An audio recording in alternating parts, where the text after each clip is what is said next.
1834 Abolition of slavery. 1914 to 1918 World War One. Between these points in British imperial history, over 500,000 people were shipped to the West Indies under the contract of indenture. The unfreedom, misfortune, and exploitation of people forced into exile. Western society today are alien to the 19th century transport of Indians and African labourers en masse across the transoceanic journey of imperial arrogance of power, European racism, and the political sway of West Indian planters. The creation of the diaspora of 958,000 people of South Asian descent currently live in the Caribbean and Latin America. These are the ancestors of the Indian indentured migrants since the 19th century to meet the supply of labour since the abolition of the slave trade. The colonial governments turned to India to source cheap labour from the desperate people wishing to get away from social poverty and injustice to the domestic social system, in place of other sources that had failed to comply. During the 82 years of indenture, the migrants were contracted to leave their homes in hopes of paid work and better living conditions, but the terms of indenture contract varied in the precise terms between different colonies and time. Yet, the nature and conditions of labour provided industrial residence in the colonies and a 10-year period of free return passage to India and remuneration for work. Though initial migration of indentured Indian workers were predominantly single males, over the years the movement included a substantial group of women. Modern academics have come to describe the 19th century indenture characterized as a new system of slavery, stressing the deception and dehumanization of the indenture system. Hugh Tinker commented that it was the only one advantage that was enjoyed by the indentured labourers over slaves, a temporary system, while slavery was a lifetime of bondage. What was key was the fact that in the balance of benefit and affliction was the Indians had exchanged a society and living community, though unequal and degrading to many, tiresome and tedious to most, for a lifeless system in which human values always mattered less than the drive for production and exploitation. Though there are rejections to Tinker's view, there is an agreement that the indenture system was a degrading and dehumanizing experience, scarring those who had to endure the hardships. The Guyana Ordinance of 1891 was followed by other colonies, such as the Dutch-held Suriname. These terms and conditions of employment provided accommodation, medical facilities, sanctions against labour laws, admin for justice. Written, the indenture contract was a legislation that could be imagined for a better life for an indentured labourer from India away from the domestic issues, yet there was a world of difference between the documented paper and the reality that sourced the issue. From the income of £1 a day for men and only 9p for women, this was even a feat that was required for the workers to achieve. Absent days for being sick or hospitalised were added to the days of indenture. Once contracted to a plantation estate, the indentured could not change their employer, no matter how genuine the reasoning. The indenture contract and the applied system were a structure of inequality between employers and their workers. Effort was made to break up groups from the same districts from India to reduce the chances of strikes.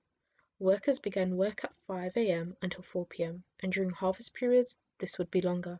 Most manual work involved ploughing, weeding, and planting cane. Trinidad by 1913 had a 90% choice of the overseer to conduct tasks based on their work, very much based on what people could accomplish. If a worker had completed tasks in a good time, he would find his tax for the next day extended, and the workers could also be found not to be paid anything at all for partially completed tasks.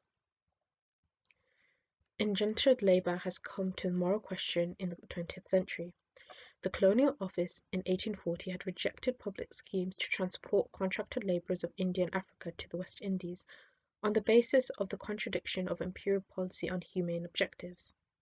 Once reversed, Sir Robert Peel's ministry extended the 1841 indenture programme to India, Historians have drawn criticism of the migration of peoples as an example of hypocrisy of the British imperialism, calling for humanitarianism yet derailed once facing powerful interests.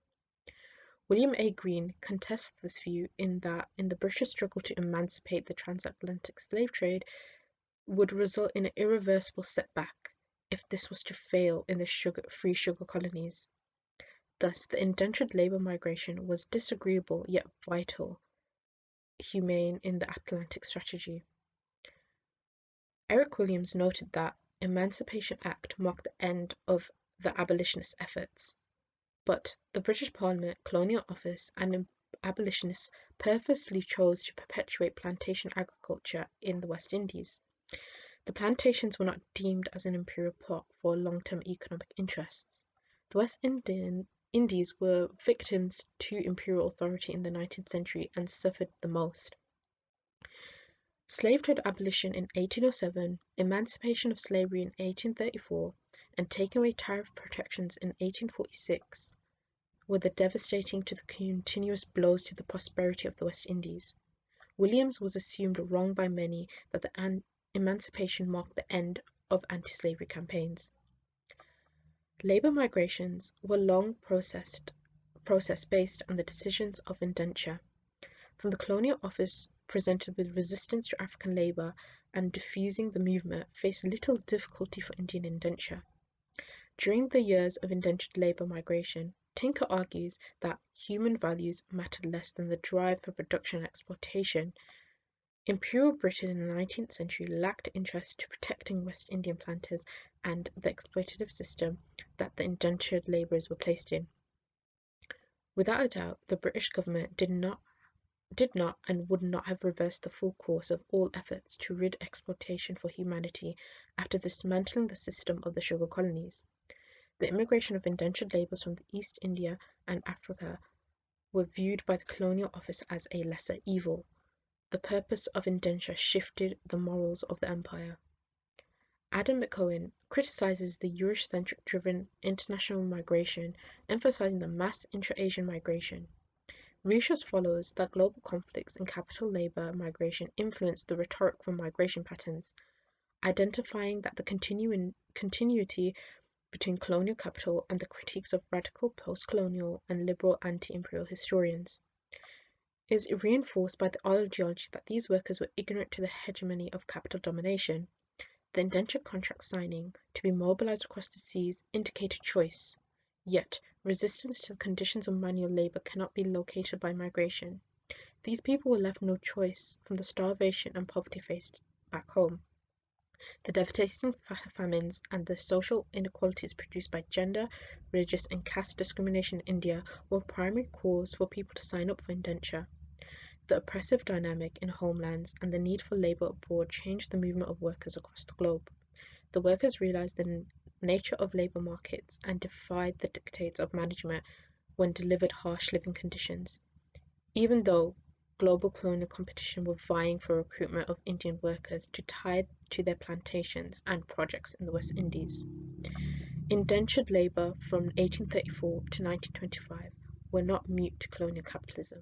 The indentured used infrastructure to advance interests and used strategies to survive the harsh living conditions they had been ignorantly designed to endure.